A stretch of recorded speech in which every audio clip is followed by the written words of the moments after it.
the month start on a Wednesday? Did it start on a Friday? This is some ijtihadat from the scholars of the past, rahimahumullah. From them, Imam al-Ghazali, rahimahullah, and Ibn Rajab, rahimahullah. However, we don't have, as is well known, we don't have an explicit hadith to state that the Laylatul Qadr is on a particular night. Therefore, we should search it for the whole of the 10 nights. Now, I'll be honest, for a lot of Muslims, it's something which is very abstract. I'll be honest with you, in how many Muslims understand the situation. It's very abstract as to, okay, I'm trying my best, but it's a night that is better than 1,000 months, and of course we will strive. But if you really want to, trying to get that extra out of the nights, I think it's really important to understand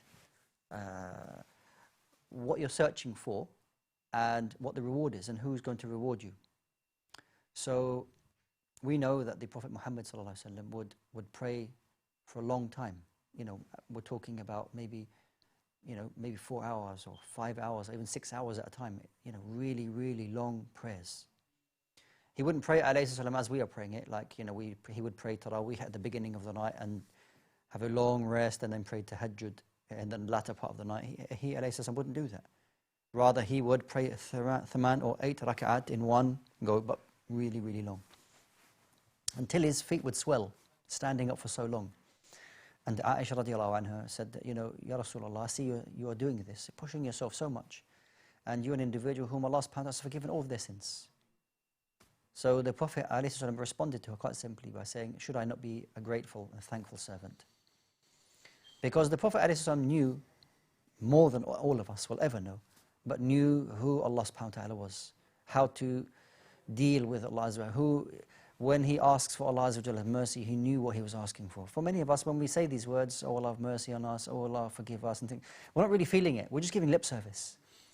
But it is very, very important for us to, when we are making dua and when we're saying these things, is to, if the more we know about Allah subhanahu wa ta'ala, the more we know about His religion, how merciful Allah subhanahu wa ta'ala is, the more a conviction and certainty you will have in your supplications, in your du'as. So I would really encourage all of us really to get to know more about Allah subhanahu wa ta'ala, starting with rahmatullah, starting with the mercy of Allah subhanahu wa ta'ala. Every chapter of the Quran, except one, begins with Bismillah ar-Rahman ar-Rahim. What does Allah subhanahu wa ta'ala's mercy, what does this consist of? What this is about? How does Allah subhanahu wa ta'ala describe His mercy? Because that's what we all seek. We seek Allah Azza wa Jalla's mercy, and none of us will enter the paradise except through His mercy. So try to understand, knowing that it is limitless. There is no restrictions concerning His mercy subhanahu wa ta'ala, but we will try our best, so that when we call upon Allah subhanahu wa ta'ala, asking, Ya Rahman, O Allah, O the most merciful, irhamni, have mercy on me. You have a greater insight and understanding as to who you are calling upon, and then you will find that inshallah ta'ala, your dua is more sincere. Allahu A'lam.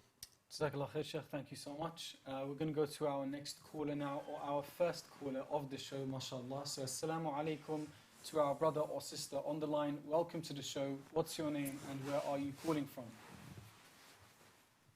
Assalamu alaikum. Can you hear me? Welcome to Ask Eman Live. You're live right now, brother or sister. What's your question today? There might be some problems maybe with the line, so we're going to maybe move on to the next caller. So, assalamu alaikum to our brother or sister on the line. Welcome to the show. What's your name and where are you calling from? My name is Lana and I'm calling from Aberdeen. MashaAllah. What's your name again? Lana. Rana, MashaAllah. And how old are you? 8 years old. 8 years old. Have you fasted any days of Ramadan so far? I have. How many? 3. MashaAllah, 3 whole days. May Allah reward you and give you strength to fast more. So there's Jazakallah khairan. left of Ramadan now. Are you going to fast any more? I am going to try tomorrow. Inshallah, inshallah. May Allah give you the strength to and bless you and your parents. What's your question? Jazakallah khairan. My question is, Yeah. Allah already knew where if we were going to go to Jannah or Jahannam, why does He have to us in this world and test us what He already knows. Okay. Did you say if Allah already knows if we're going to Jannah or Jahannam, right? Yes. Okay then. You can stay on the phone until the Shaykh gives you your answer, or you can hang up and watch on your TV, inshallah, okay? Thank you, Rana. Okay, it's a common question. If Allah subhanahu wa ta'ala already knows where we are going, then what's the point of doing what we're going to do? Well, you have to separate two issues here. The first thing is that Allah subhanahu wa ta'ala, yes, knows everything, and this is His knowledge. And Allah's knowledge is limitless, has no boundaries. Allah knows everything that was in the past without any beginning, knows everything that's happening now, knows everything that will happen in the future. But you and I still have to do our best. The fact that Allah subhanahu wa ta'ala knows doesn't take away the fact that we still have to strive and we still have to do our best. Okay?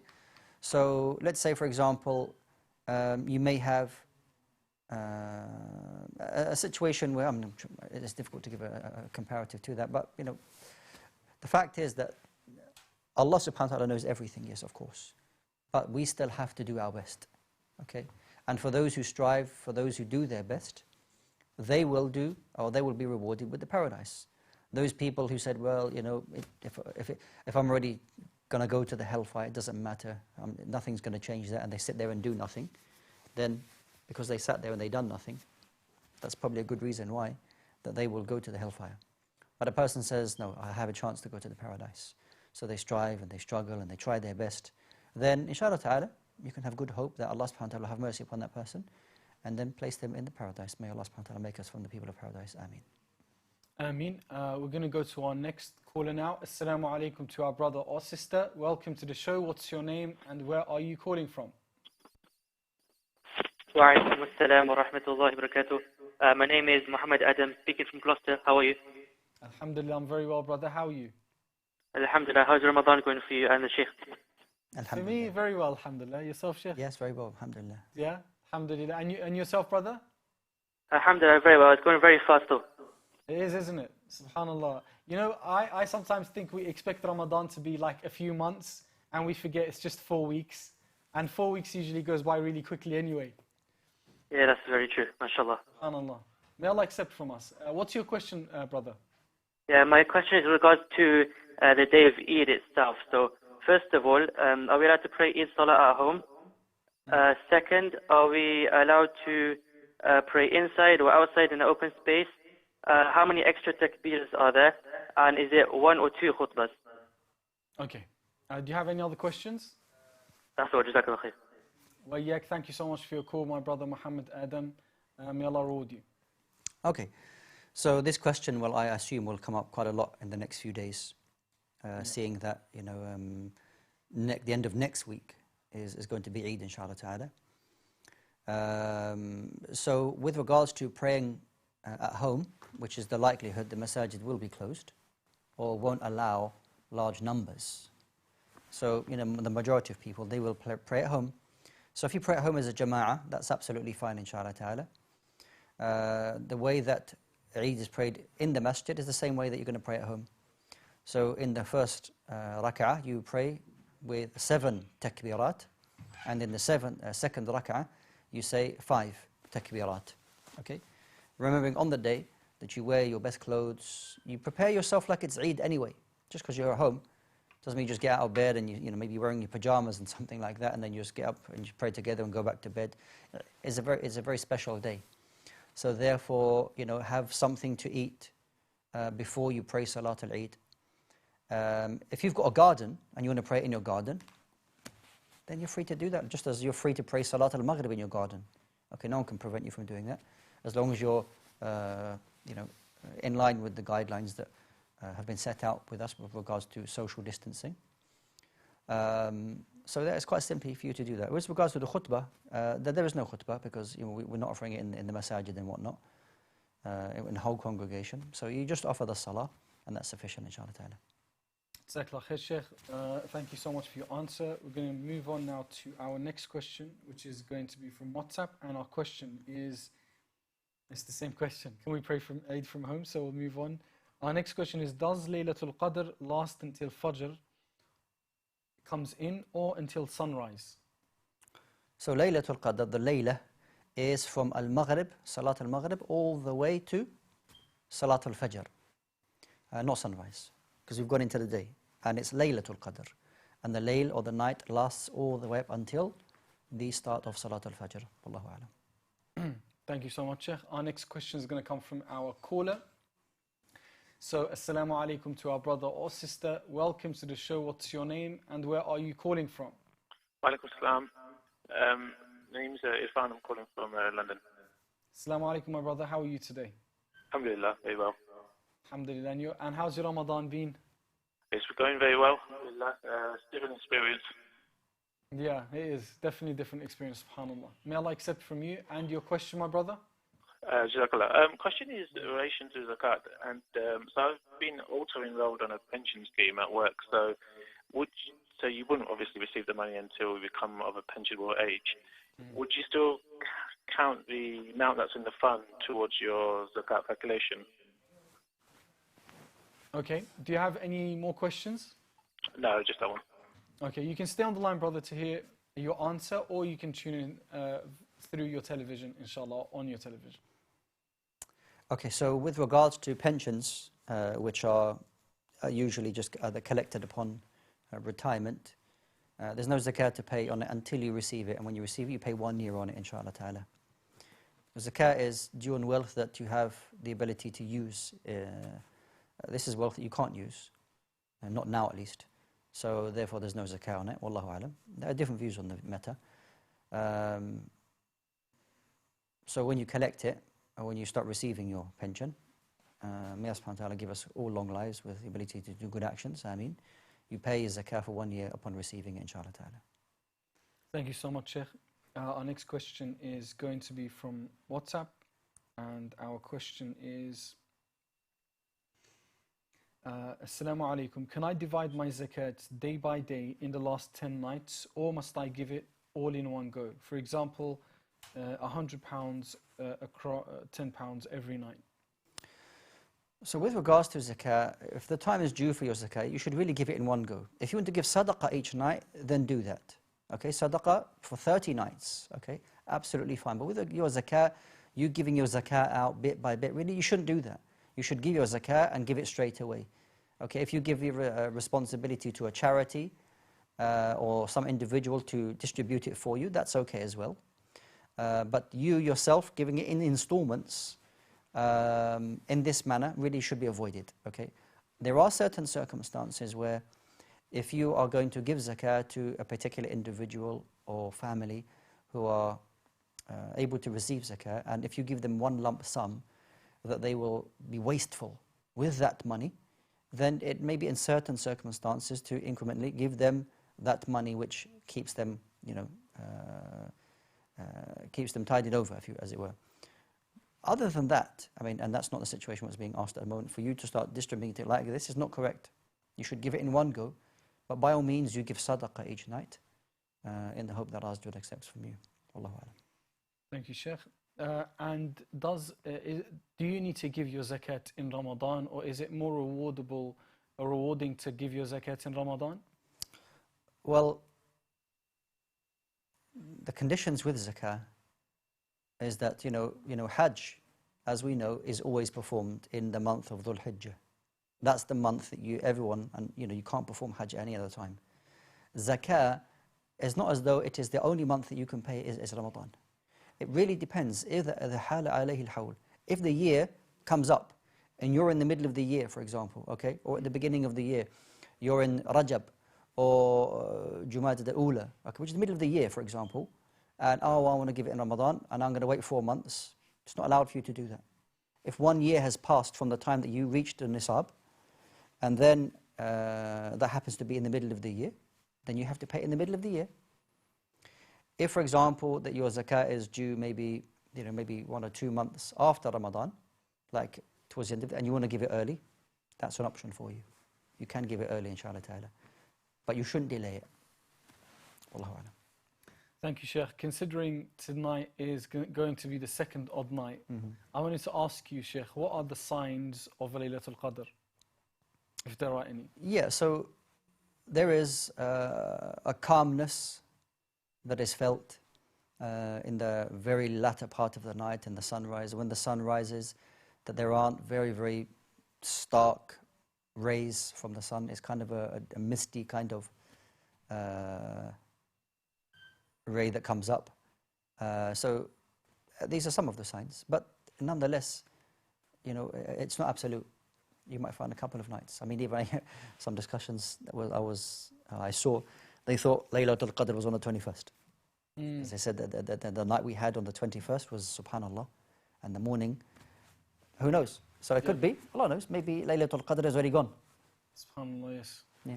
But can you imagine if we did know it? If we did know when Laylatul Qadr was, and it was the 21st, how people would be for the rest of the month?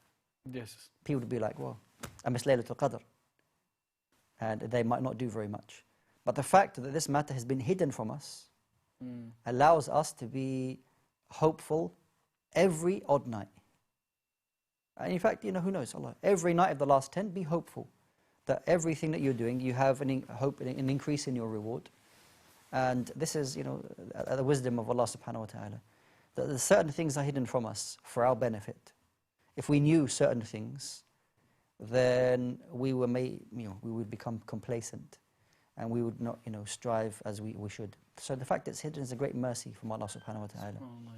So yeah, it could have been 21st, it could be the 23rd tonight, it could be in the following nights. Allahu a'lam. So try to do something every night, inshallah. Thank you, Shaykh. We're going to go to our next caller now. Assalamu alaikum to our brother or sister. Welcome to the show. What's your name and where are you calling from? Wrongford, please. And we would not be. Say that again, sorry? Wrongford, East London. Assalamu alaikum, sister. MashaAllah. Welcome to the show. Your question?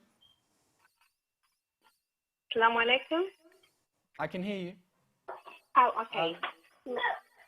So my question is, you know, the Laylatul Qadr, I just want to know the time it comes, because we don't know the time. So if you pray, let's say from 11, if you start praying from 11 to 2 o'clock, and then you go to sleep, does it mean that when it comes, you still get the reward, or you missed it because you went through halfway? Right, so that's my question. Okay, all right then. Do you have any other questions? No. Thank you. Thank you so much, sister, for calling in. Allah reward you. For everyone else watching at home, wa alaikum salam. And for everyone watching at home, you can also give us a call if you have any questions on the regular number. That's 0203 515 0769. You can send your questions to our WhatsApp number on 074 2239 8833. Both these numbers are coming and going at the bottom left side of your screen throughout the show, inshallah. If you're watching online on YouTube or Facebook, you're able to leave your questions at the comment section, inshallah. So what I found in the last few days with regards to Laylatul Qadr, there seems to be a number of misunderstandings. There are those who think that I have to stay awake the whole night. And in fact, you know, some poor sister said, I feel so bad. I'm trying to stay awake and I can't stay awake, and I feel that, you know, maybe I'm sinful. So number one, it's not an obligation for you to stay awake the whole night. The Prophet ﷺ used to stay awake all night, yes, because he was able to do that, would wake his family. If you cannot stay awake the whole night, it's okay. Don't push yourself beyond your capabilities, okay? Laylatul Qadr, as I mentioned, is from Salatul Maghrib all the way till Salatul Fajr.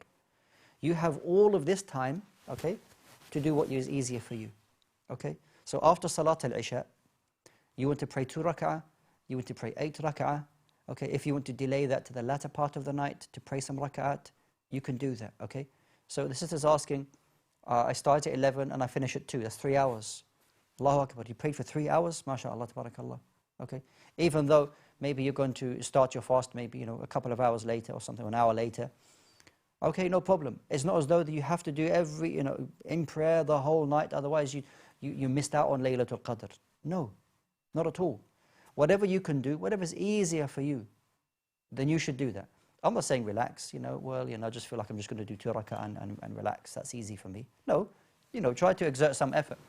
Try to do a bit more than you would usually do, because it could potentially be Laylatul Qadr. Therefore, whether you offer ibadah in the middle of the night, in the beginning of the night, or the latter part of the night, it's entirely up to you. May Allah subhanahu wa ta'ala accept from us all. Thank you, Shaykh. Jazakallah khair. Our next question is going to be from WhatsApp, but before then, we're going to go to our next caller. Assalamu alaikum to our brother or sister. Welcome to the show. What's your name and where are you calling from? Assalamu alaikum. My name is Firdaus and I'm calling from Uzbekistan. MashaAllah, very beautiful name, brother Firdaus. And how's your Ramadan been going so far? Very well, actually. How is yours? Very good. Jazakallah khair. Thank you for asking. And your question? My question is that my father sacrifices a lot of sheep on my business location, and I'm sure he does this to increase barakah in business. And is this right? And if it's not right, how can I correct him? Because he might think like, I'm exaggerating and I'm like disobeying him. Okay. Can I ask again where you're calling from, brother? Me? Yeah. Uzbekistan. Uzbekistan, mashallah. I missed it at the beginning because I think the line cut, but may Allah bless you. Welcome to the show, and thank you for tuning in from Uzbekistan, mashallah. Allahu Akbar. So, Uzbekistan is the land of Imam al-Bukhari. Yeah? Yeah. I was going to ask you, Shaykh. The land of Imam al-Bukhari, rahimahullah ta'ala, rahmatan wasi'ah, wa tayyib Allahu thara. So he has a business and his mother is sacrificing animals in the hope that Allah subhanahu wa ta'ala will bless the business. I understood right? Yeah, so if you want to receive Allah subhanahu wa ta'ala's blessings, then there are permissible ways for us to get close to Allah Jalla wa ala. And one of those, sacrificing animals and giving food to the poor people is a'mal as-salihah. That's good actions.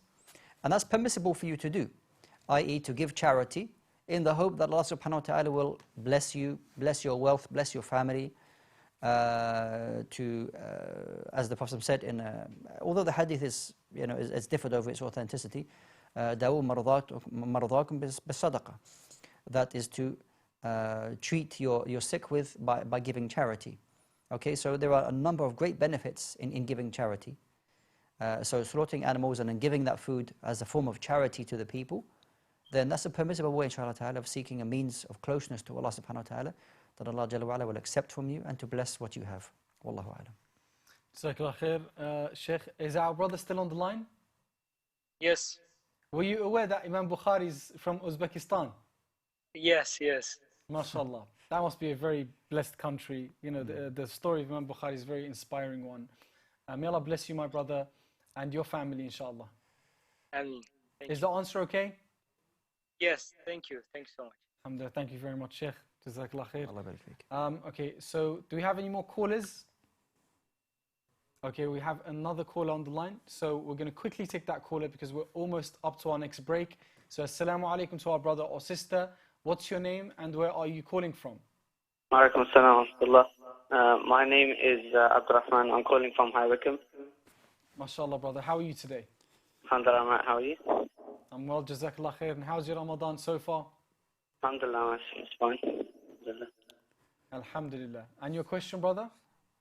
My question is, so basically I play a video game, and in it, it consists of 1v1, so me versus another person, for example.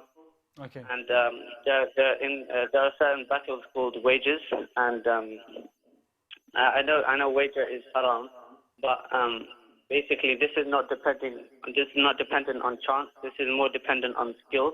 So the person who wins gets the money. So does that count as gambling? All right then. Thank you so much, my bro. We've reached our break now, so stay tuned and keep watching. As soon as we're back, inshallah, we're going to get to your question, if that's okay. Okay. Thank you so much. For everyone watching at home, we're going to go for a short break now. We'll be back after a few minutes. So once we are back, you're able to call us again on our regular number, 0203 515 0769, or you can send us a message with your questions on WhatsApp, Facebook, or YouTube, inshallah. For now, stay tuned. Wassalamu alaikum wa rahmatullah.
Assalamu alaikum to our brothers and sisters and children watching at home as well.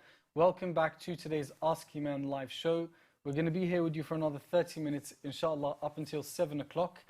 So if you have any questions, give us a call on the number and the details that you're going to find coming and going at the bottom left side of your screen, inshallah. So Shaykh, our brother before the break called up and asked about a video game and its association to possibly gambling. Yeah. So the brother's asking about placing a wager with a one-on-one combat game, and his perception of it is that there isn't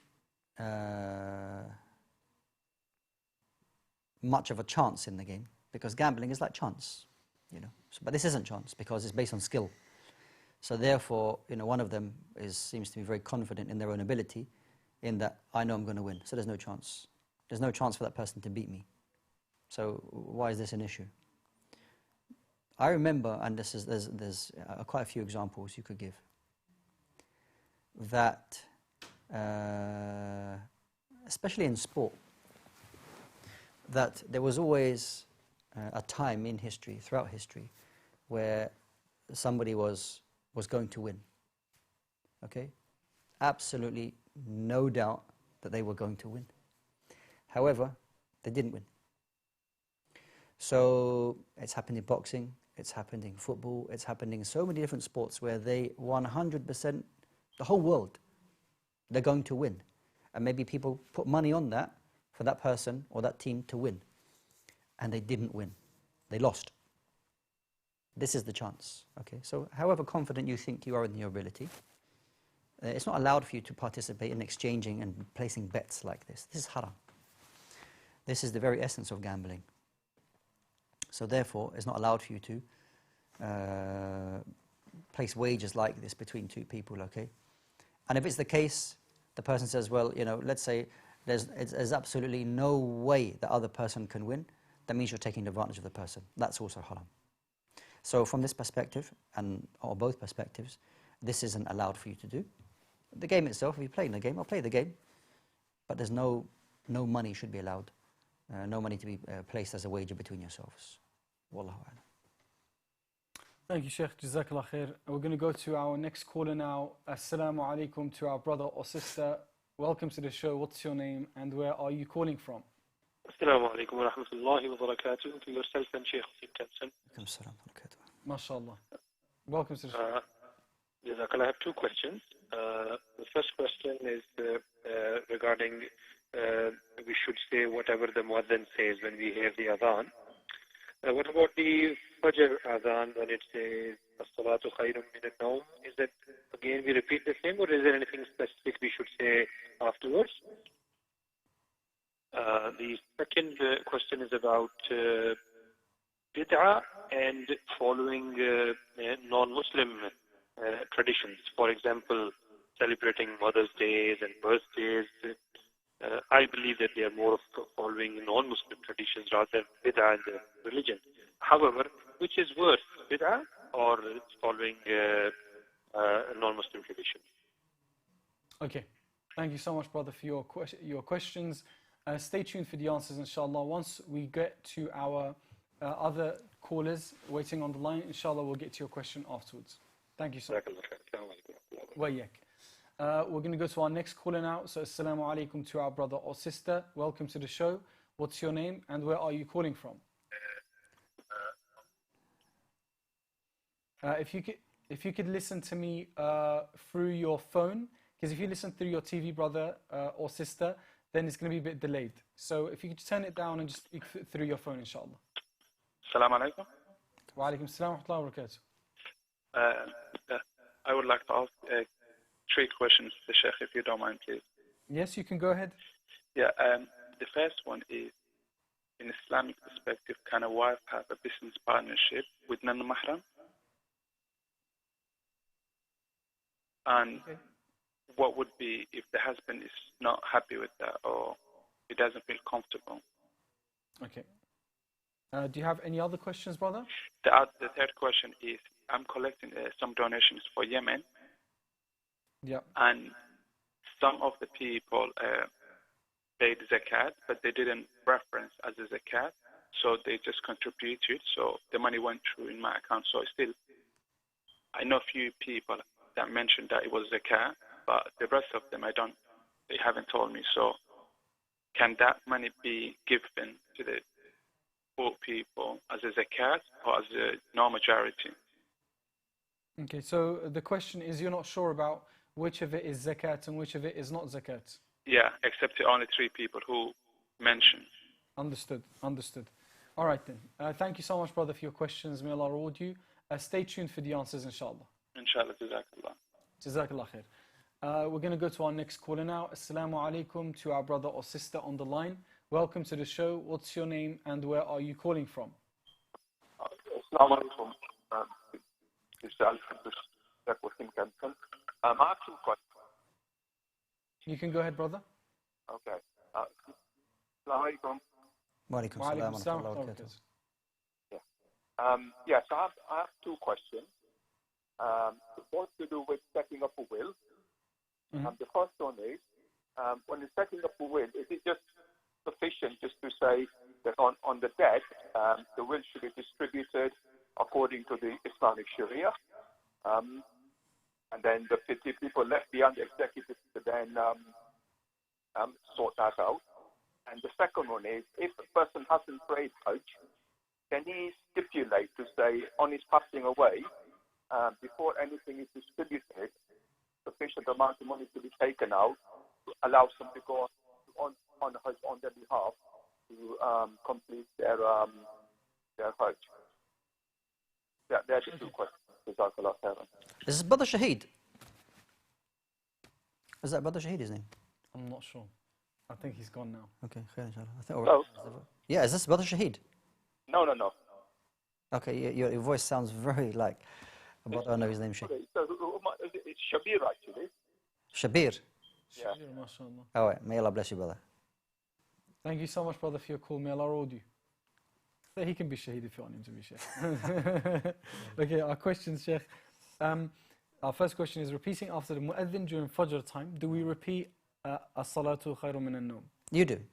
The Prophet ﷺ said, whenever you hear what the mu'adhin is saying, then you say what the mu'adhin is saying, and as-salatu khayrun min an-nawm would come under that. So yes, you repeat the same thing. You don't say anything else. Just say as-salatu khayrun min an-nawm. Thank you. And the brother also asked this bid'ah in comparison to non-Islamic celebrations. Okay, essentially the two different matters. The well-known hadith, whoever resembles a people is from them, and al-bid'ah, which is innovations and new matters into the religion. Now, there may be some kind of overlap with certain of those issues, in that there may be certain celebrations which are following the ways of other than Muslims, and are then used to worship Allah subhanahu wa ta'ala, which, yeah, there may be an overlap. But not all of them, or always, they are one and the same thing. So you may find, particular types of clothing which may be known for, other than Muslims, and to a specific people and things like that. Then that may be, something haram for us, but not as if a person wears that necessarily it's a bid'ah, not necessarily. Whereas what's worse, well, the Prophet ﷺ said, كُلَّ مُحْدَثَةٍ بِدْعَةٍ, that every newly invented matter is an invention, and every bid'ah is a dalala, and every newly invented matter is a form of misguidance, and every form of misguidance will take you to the hellfire. There isn't anything much worse than that. Yeah. So al-bid'ah is very, very serious, in that the person who does that will not repent to Allah subhanahu wa ta'ala, which is one of the dangers of al-bid'ah, or newly invented matters. They won't repent because they think they're doing the right thing. However, it's not from Allah Azza wa Jall's deen. Whereas at-tashabbuh, or resembling other than Muslims in specific things other than Islam, has its own issues, no doubt, and it's haram for us to do certain matters. But al-bid'ah, in general terms, would be seen as both of them are not permissible, haram. And at times we remember, لا تنظر إلى صغر الخطيئة, do not look at the smallest of what you are engaging in, but rather look at who you are disobeying. That is Allah Tabarak wa Ta'ala. So bid'ah is well known, and that's something we need to be very aware of, to avoid. And also at-tashabbuh, or to resemble other ways than Islam, which are specific to those ways of life which are against Islamic principles, we should also stay away from. Wallahu a'lam. Thank you, Shaykh. We're going to go to our next caller before we continue with our questions. So, assalamu alaikum to our brother or sister on the line. Welcome to the show. What's your name and where are you calling from? Hello. Assalamu alaikum. Alaikum salam wa rahmatullahi wa barakatuh. Welcome to the show, sister. Thank you. I'm calling from Sweden. MashaAllah. Welcome to the show. I live north of Sweden. And my question to the Shaykh is, I have few of them. I hope it's okay. Yes, you can go ahead. The first question is about the time. Here, our time, it's really, we have our Fajr. It starts around today. It's a 15. It starts around 1:36.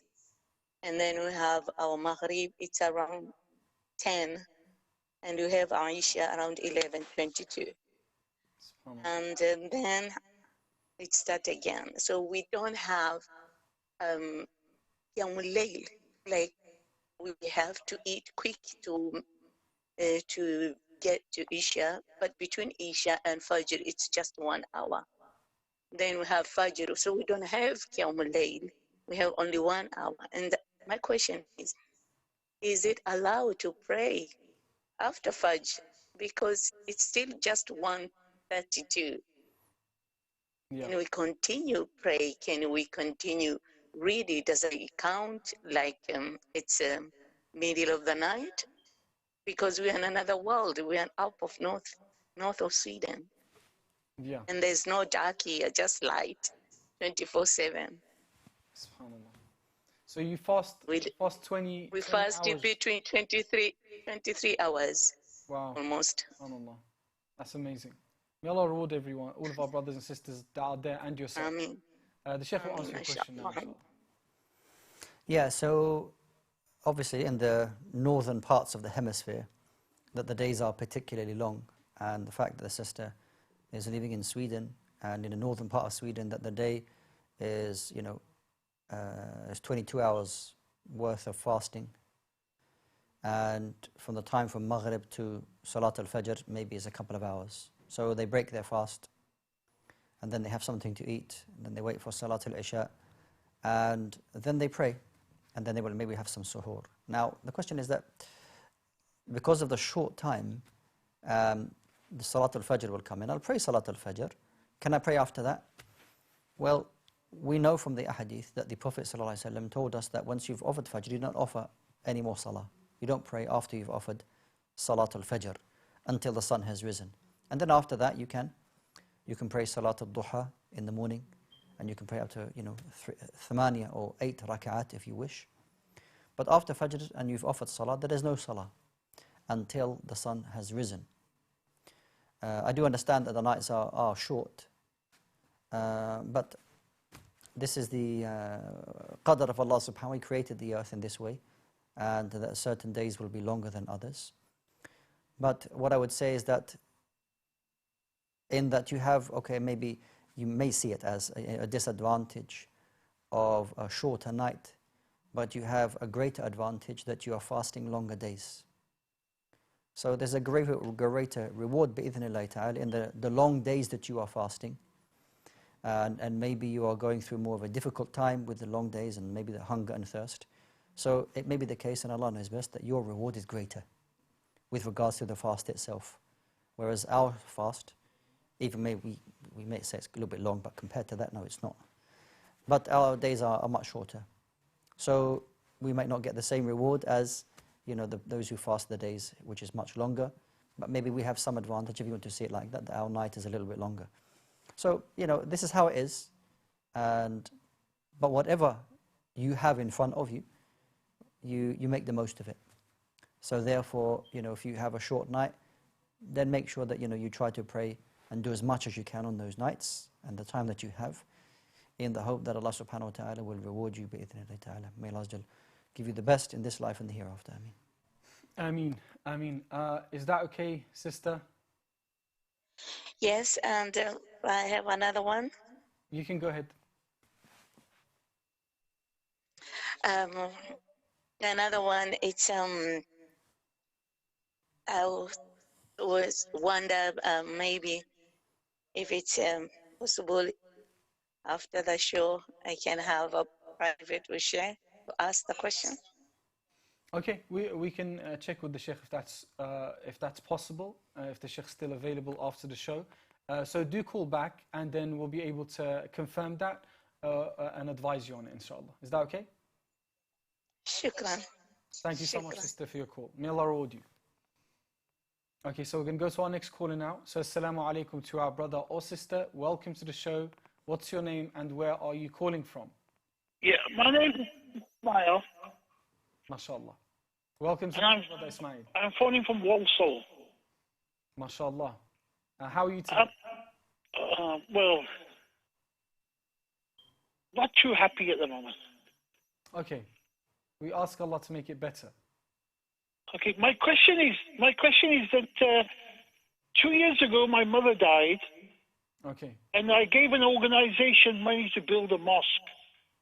Okay. It's been 2 years. They still haven't built no mosque, and they just keep giving me excuses every time. Okay. How does it stand Islamically? Because, you know, one, you lose your mother, and two, they didn't build a mosque. Yes.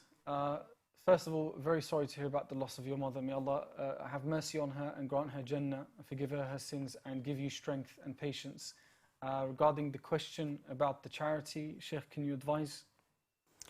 I mean, in brief, you know, if you give money in goodwill, then those who take it should fulfill the agreement. And it's haram to take somebody's money on the premise that you're going to build a house of Allah subhanahu wa ta'ala.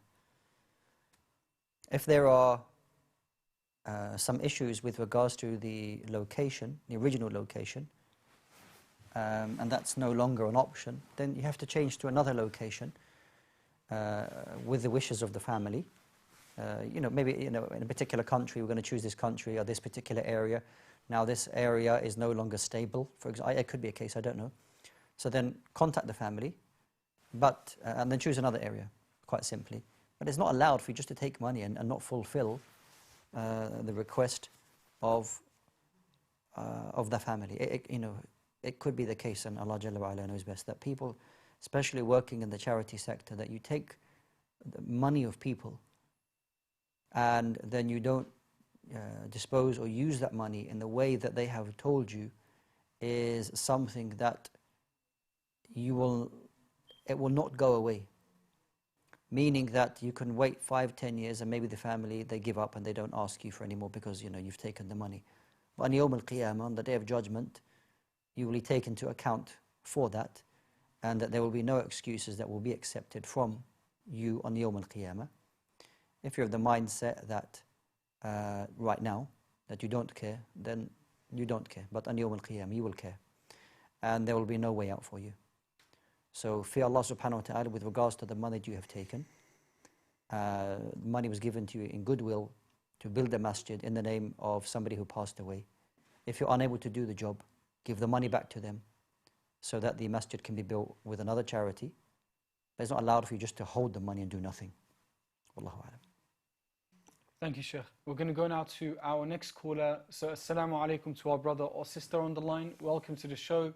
What's your name and where are you calling from? Brother. Adam.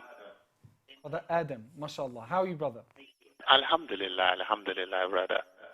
Jazakallah khair. And where are you calling from? Yeah, I'm calling from Romford. My question is, brother, I wanted to ask, in Islamic marriage, if someone is getting married, sometimes the women get together and be playing music and dancing. Is it haram or not? Okay. Do you have any other questions?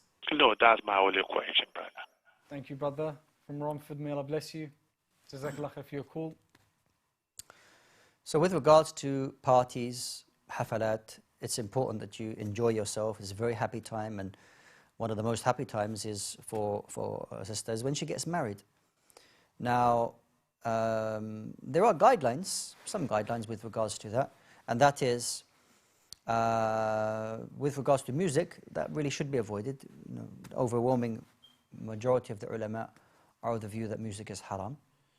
But other than that, if they want to use the duff, that's allowed for them to use, inshallah ta'ala, and they want to enjoy themselves in a way with duff, if there's some kind of like, they dance and things like that, mafi bats, there's no problem, inshallah ta'ala.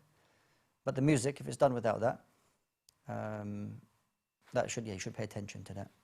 Allahu alam. Jazakallah khair, Shaykh. Thank you so much. We have not forgotten about our callers who called in before with questions. So we're going to get to those questions after our next call, inshallah. So assalamu alaikum to our brother or sister on the line. Welcome to the show. What's your name and where are you calling from? Arshid. One more time, please. Preeti.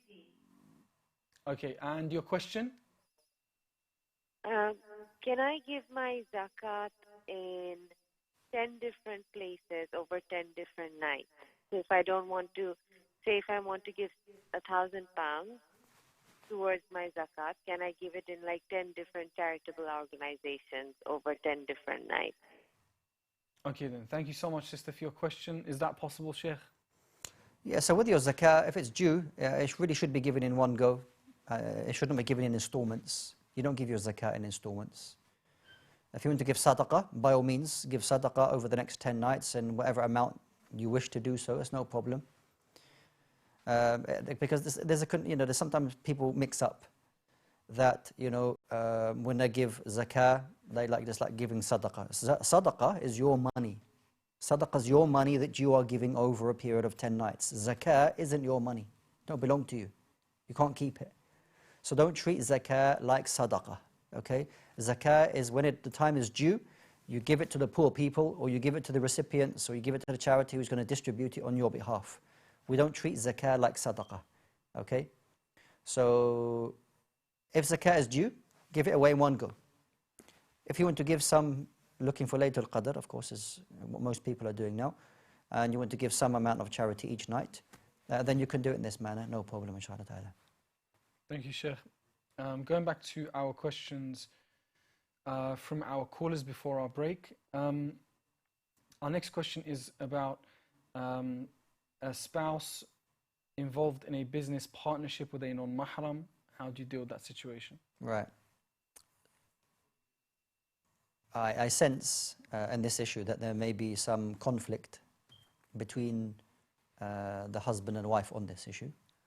So therefore, what I would suggest is, because I don't think this platform really is the right one to give the answer which is detailed enough and satisfactory for their situation. Okay, if I say one way or the other without hearing the whole situation, it may cause a rift between them, and I don't want to be the cause of that. So what I would say is that maybe if you're able to speak to somebody on the phone, a person of knowledge, and you can explain the goings on, this will be preferable, and Allah knows best. Thank you, Shaykh. Our next question from the brother is also, he's received donations for Yemen to distribute. He's not sure from those donations which is zakat, which is sadaqah. What does he do in this situation? Right. So when a person is in a position, they are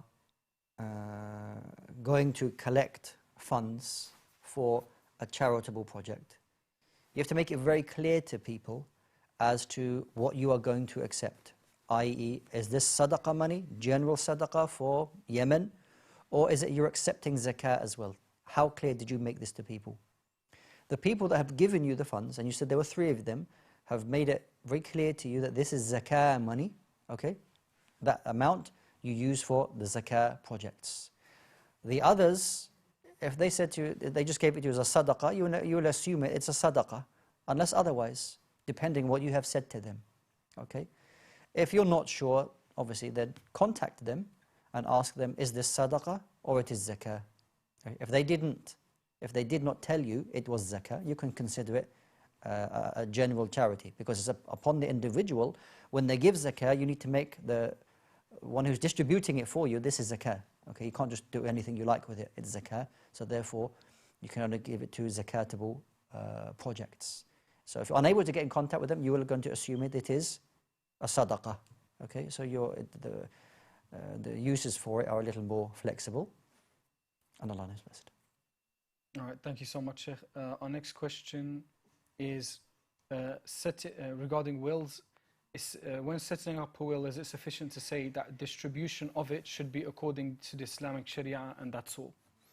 Okay, so if you're going to set up a will, there are a number of organizations, lawyers, solicitors who can have a will written for you in the form of how this is going to be distributed according to Islamic law, and you make it very clear. This person gets a quarter, that person gets an eighth, that person gets a sixth, for example. So you can go to lawyers to have this arranged for you, inshallah ta'ala. And quickly, Shaykh, can you decide the portion of this should be left for Hajj, for someone to perform Hajj on your behalf? Yes, before you pass away, then you can allocate your wealth to be set aside for somebody to perform a Hajj on your behalf after you pass away. If you're unable to do it right now, that is. Wallahu alam. Thank you, Shaykh. Alhamdulillah, we've gone through all the questions. Thank you so much to our brothers and sisters and children who have watched and called in. We'll be back on this Friday, today, Monday, I guess, at the same time. As for now, Assalamu alaikum wa rahmatullah.